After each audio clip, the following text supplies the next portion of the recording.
আল্লাহ অনেকে অনেক পেরেশানিতে আছে, এমন পেরেশানি আছে মুখ ফুটে বলতে পারে না, কাউকে বলার ভাষা নেই। আল্লাহ আপনি তো ওই জাত, আপনার কাছে বলার জন্য কোনো ভাষার প্রয়োজন হয় না, আপনাকে বলার জন্য কোনো কথার প্রয়োজন হয় না। আল্লাহ আপনি তো মানুষের অন্তরের খবর জানেন, দিলের খবর জানেন। আলিম বিমা ফিস সুদূর।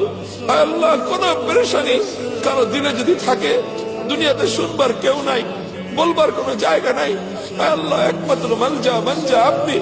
আল্লাহ আপনার কাছে সকলের পক্ষ থেকে আমরা আল্লাহ সেই পেরেশানিগুলির কথা বলতেছি। আল্লাহ সকলের পেরেশানিকে আপনি দূর করে দেন।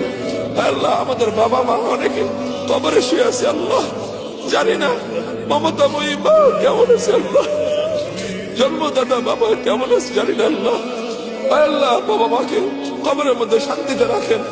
আল্লাহ অনেকে তাদের আপন কলিজার টুকরোর সন্তানকে কবরে শুয়ে আসছে।